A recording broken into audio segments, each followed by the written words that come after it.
Well, hello, everybody, and welcome to this episode of the Classroom Matters podcast with me, your host, Kristy Houle, where we dive into the hottest topics in education. Today, our guest is Dr. Deborah Offner, who brings more than 2 decades of experience in schools and colleges as a classroom teacher, counselor, administrator, and consultant.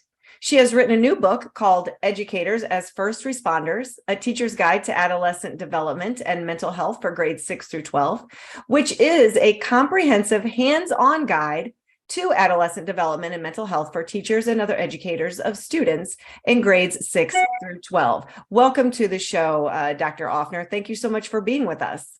Thanks for having me.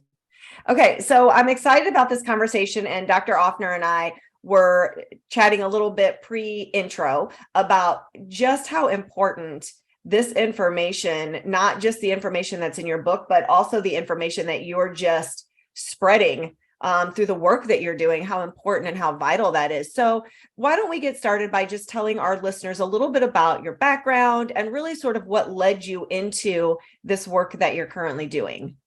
Sure. So when I first finished my PhD, I was a college professor teaching psychology, of course. And I was at one of the state universities here in Massachusetts, and we had many students majoring in education who were taking my psychology class. And I loved them. They were, future teachers.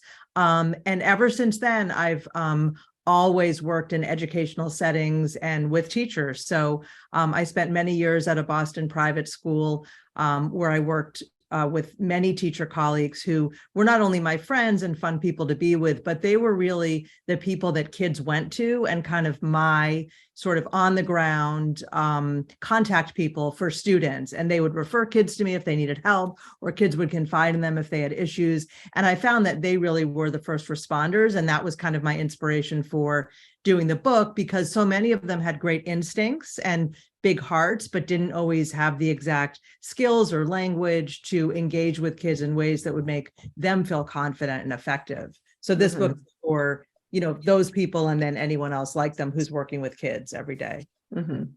So in your book and in the work that you do, you talk a lot about students in distress, students dealing with a lot of challenges and mental health issues. What does that typically look like in schools today? So it can look so many different ways, and that's the complicated part of the puzzle. It can be hard to recognize. And as I said, it can take many different forms. So sometimes it takes the form of, what you might picture, which is like a girl crying in the hallway or having an anxiety attack and friends gathering around and trying to support her and help her, maybe missing class so they can take care of her. But it can also take the form of things like a kid, shoving another kid, or flipping his desk over, or a kid who doesn't come to school and says that they're sick, and maybe they're physically ill, or maybe there's something else behind it that's more psychosomatic or mental health. It can take so many different presentations. Yeah. And because of that, I'm thinking as you're talking about the teacher's role and the counselor and coaches and all of these folks in an educational setting that, run into students on a daily basis and have these encounters with them. If it is so difficult to pick out, and it comes in all forms of different types of behaviors, both verbal and nonverbal, how as an educator, because I know our audience we have a lot of teachers, we have a lot of administrators, folks that work in the public school setting, folks that work in a private school, even homeschool families who are dealing with their own children in an educational environment. How do they, one, build that relationship? Because I'm assuming the relationship piece is really important. How do they sort of pick up on some of those subtle hints and clues of children that might be in distress if they're not the kid flipping over the desk? Right. So, yeah, I mean, what you said is really to the point, right? The relationship is absolutely key. The reason kids trust their teachers or confide in them, either at their own initiative or when a teacher asks, is because they've had, a longstanding, or sometimes not even longstanding, relationship with that teacher. So I think establishing a classroom where there's mutual trust, respect, where you show that you're a good listener, where you share yourself as a person, not in ways that are too personal or inappropriate, but that you just make yourself accessible and relatable, that kids will often go to teachers. If they don't, and I think those are the situations you're thinking of, just pay attention. What happens with teachers is they get to know the kids. You know if a kid seems different from how they usually are. You know if a kid seems different from many other kids their age or in their class. And when kids look different from their usual self or different from their peers, you can reach out, even just asking, how are you doing? How are things going? It shows that you're interested, and it gives kids an opportunity to open up if they feel so inclined. Yeah. And I love how you say it really shows kids that you're interested, right? Because and I know dealing with teenagers, it's a lot more difficult because they're not as easy to build a relationship with as potentially a first grader or a second grader or a fourth grader because of the development of that child where they are. Teenagers are kind of and so they can sometimes be a little bit harder to build that relationship with. But you also talk a lot about teachers and parents understanding the whole student and what it means to support growth and development in the areas of mental health around the whole student. So talk a little bit more about what you mean when you say the whole student. Yeah, so I think when I say the whole student for parents, what I'm talking about is kind of knowing the child that you have, understanding who that child is separate from you, and that they're not just a machine that's cranking out papers and taking tests, right? A lot of parents are understandably anxious about their children's achievement levels and future prospects, which are related to those. And so they can get very focused on achievement and lose sight of the wellness factor, the balance factor, the mental health factor. For teachers, when I talk about the whole student, it's all of that, but I think most teachers are in tune with that anyway. It's also about recognizing students' identities. So if a student has a different identity from you, whether that's racial, gender, sexual orientation, social class, all of these sort of systemic variables that affect a kid's identity, their place within the school community, just to be sensitive and tuned into that. It doesn't mean you have to speak to it necessarily in a direct way, but just that you're aware of differences and of how those identities play out for the kid. And it sounds like a lot of work. And so I want to talk about the mental struggle and the pressure that is on teachers. Yes. Because of this, not just the students. So talk a little bit about how this is affecting teachers, because when I was younger, and I don't know, we may be close to the same age, but when I was in school, it looked a lot different, right? We were there, we learned, and teachers weren't wearing all these different hats. And now it seems like they're everything to kids. And so talk about how that's affecting the teachers.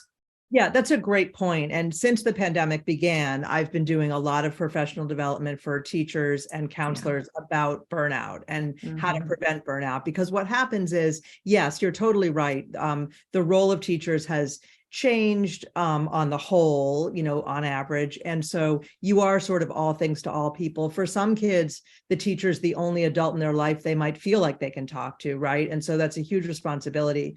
There's something called secondary or vicarious trauma, and also something called compassion fatigue, and those are related.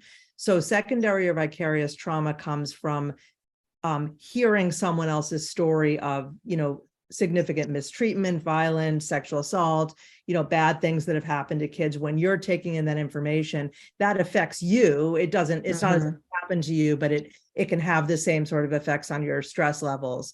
Compassion fatigue comes from the energy that's required to be empathic, to be supportive, to sit and listen and take care of kids who are struggling with not just trauma, but, ongoing stresses of growing up or family dynamics that are hard, even milder things. When you're supporting the whole student, it can take a toll, on your own energy levels and well-being. So it's a real concern. And schools need to be aware of how much teachers are doing in those respects and support them. Yes. And I would agree with that statement. When you're a teacher, being a former elementary school teacher myself, an administrator, you really do truly feel a lot of times like those are an extension of your own children. When you are in the classroom setting, you care about these children, you love these children, you want what's best for them. And so I can totally understand, but you putting it into those terms.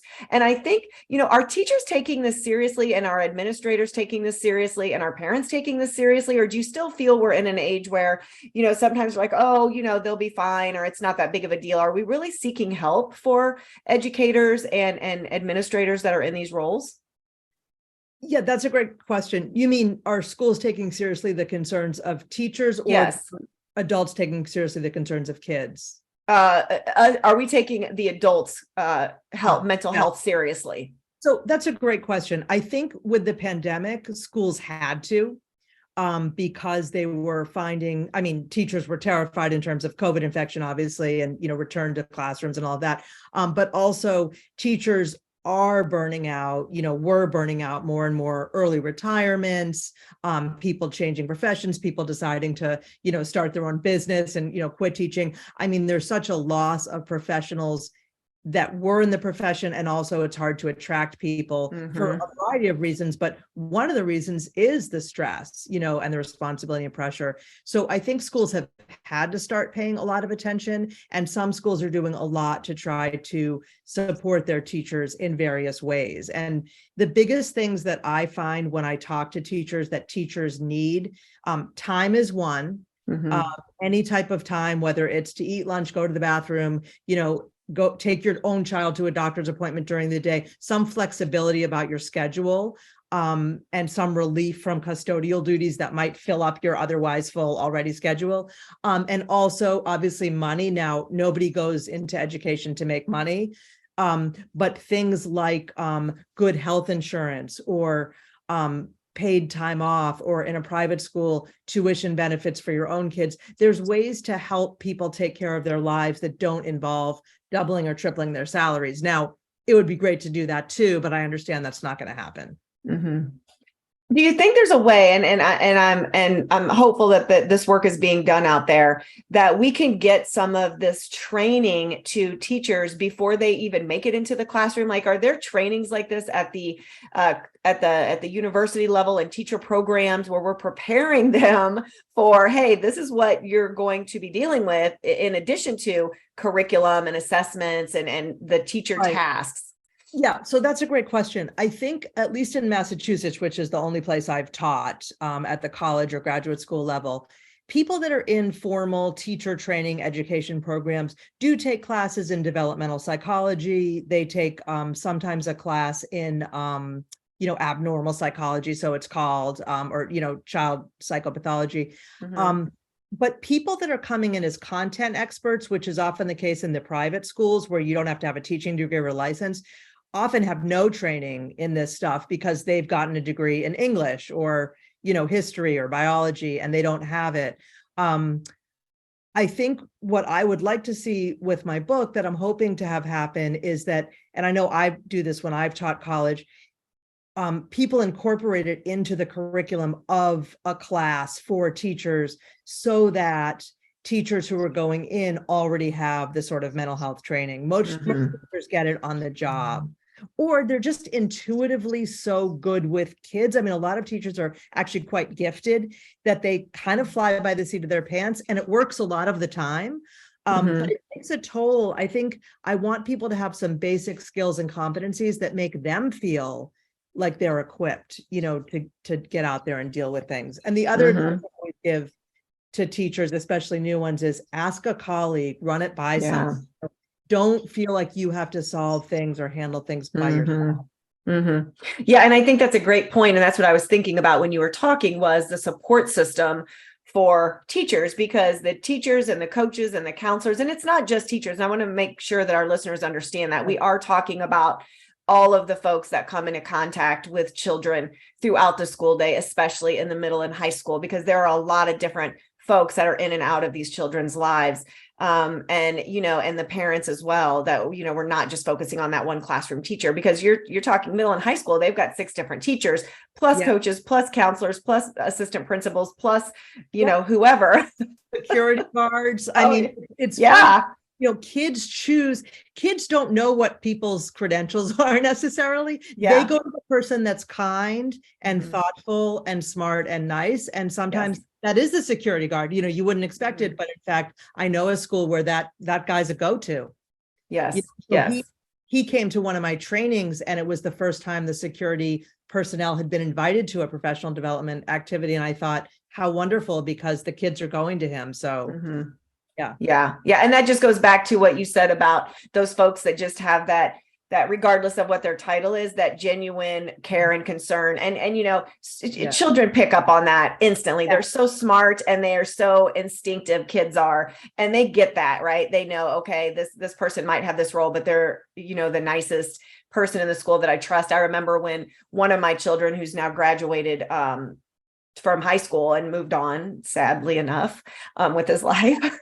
I'm going through some empty nest stuff here in my house, but I always remember him feeling like one of the ladies that worked in the cafeteria as a helper was his most favorite person in the entire school. And I thought, wow, she must really be making an impression on him to have him have picked her out of all these people. And he only has that little contact with her, but she genuinely cared about him. Yeah, exactly. That's exactly right. Yeah. And he probably would have chosen her to go to talk to above a teacher or a principal. Yeah, exactly. For sure. So you want those people to have the knowledge too. Sometimes we overlook those people when it comes to training. Yes, exactly. That's right. Yes, PD should be for faculty and staff. Mm-hmm.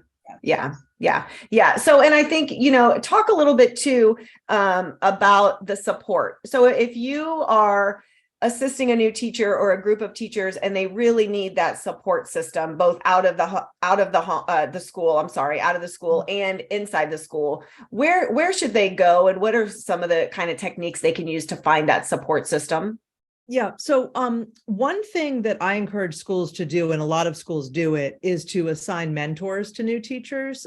It doesn't have to be your department chair, if the school's organized in that way. I'm talking more, about high school. I work with a lot of high schools. It can be another teacher who has an interest in mentoring someone, younger or newer. People love to mentor. It actually is so meaningful for the person who does the mentoring. And it's great to match people with someone. It's great to have a new teachers group that meets like every week, every couple weeks, to designate a time during the school day. Because, once you get into after school time, people have other commitments and things that they may have to attend to. But to really make it a priority that new teachers meet and get to talk just with each other about how things are going. There could be a facilitator or not. It just, depends on the school culture. I think that's really important. And I think making it clear from leadership on down that if there's an issue, your door is open. And if you say your door is open, also actually making sure it's open, not just giving lip service, but making it clear that you want to hear what's going on. It's an insurance policy. If teachers know they can come to you, you'll hear about things before they get out of control. Yeah. And do you see this issue getting better as we move forward in 2023, or do you see it progressively getting worse where we do need to really step up what we're doing? So I think there's a mix of the directions things are going, right? So I think need among kids is going up at the same time that awareness is going up, and support is going up. I'm not sure that awareness and support are heading up as fast, as the need. I think the pandemic sort of lay bare the adolescent mental health crisis and other things that were already in the works, even, before that first infection here. But now things have gotten, really bad. I mean, we have kids still recovering from the lockdown, remote school, depending on your situation, you might've been out of school for, a year. So, there's a lot of need, but I do think that on the whole, schools are much more aware and responsive, just like schools are more aware of diversity, equity, inclusion in general. I think schools are more aware of emotional health. Well, and with that help comes your book, your comprehensive guide, and the resources that you're offering. So tell us a little bit before we wrap up about the book, where we can find it, what we will find when we get our book in the mail delivered to us, and how we can use that to sort of further our knowledge of how to deal with children with mental health issues. Sure. Yeah. So the book's available online, Amazon, Indie Bookshop, all the usual places. And if you go to my website, it has little clicks, that you can go to order it. The book is, it has different sections. And so part of the book is about kind of normal adolescent development and trying to explain to educators why kids act the ways that they do, and kind of bring on board a sense of development and the teenage brain, and all the things that you hear about a lot in the popular press. And then the other parts of the book have to do with mental health issues like depression and anxiety.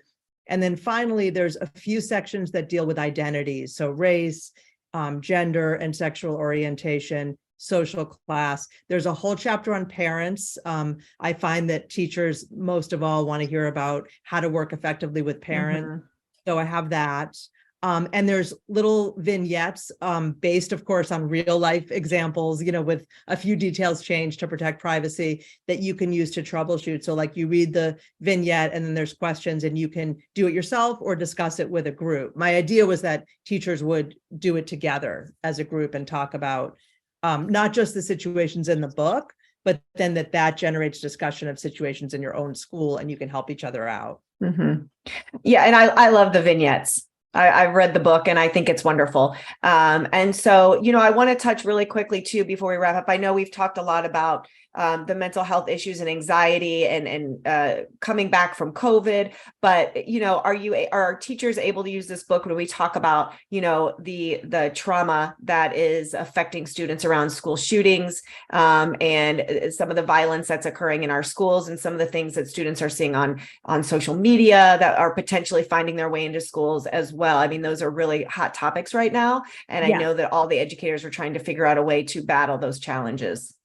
Yeah, so I mean, I don't address those issues in a particular chapter or in a particularly targeted way. What the book does offer is ways to talk with kids and ways to listen to kids. And so while there's some, information in passing in there about those particular issues, it's really more about engaging in the relationship and then hearing what the kids bring to you. So like I had a girl that got very, very disturbed by anybody got very disturbed by the George Floyd videos. But she happened to be a Black girl with a Black father who was like the same age as George Floyd. And it hit her in a different way than it hit some of the white kids in her school because of her identity and her family. And so that is it's not a vignette, but it's described in one of the chapters, kind of how she processed it and how a teacher helped her with her feelings about it and her own identity.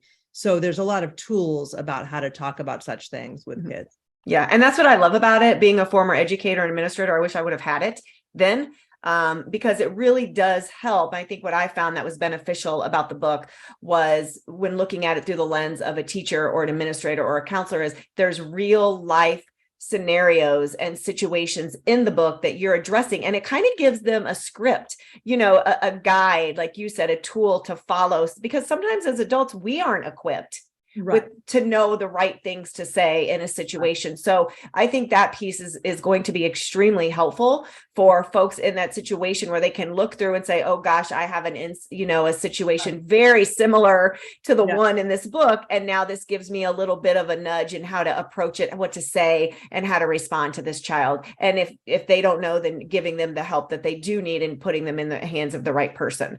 So I appreciate the book and the work that you're doing. I think it's so important, and it's important for teachers to have access to resources that are going to help them. I mean, because it's not going to change, right? I mean, we are where we are. Right. This is the new normal. Right. This is the new normal. Oh, goodness gracious. Well, thank you so much, Dr. Offner. I'm so delighted that you were able to make it on the show today and to have this conversation. And really quickly tell our audience where they can contact you, your website, and any social media links. Yeah. So my website is deborahhoffnerphd.com. And if you go on it, it shows the book and how to order it and talks about my professional development offerings and speaking that I do to get a sense. If you want to invite me to your school, I do a lot of professional development for teachers and I enjoy that. Okay. Well, thank you so much again. We appreciate it. We'll have to follow up with you in 6 months to a year and see how things are going with the book and with the challenges that we have in the school. So thank you so much. Thanks for having me. Yeah. And this is Kristy Houle signing off for this episode of the Classroom Matters podcast. We'll see you next time.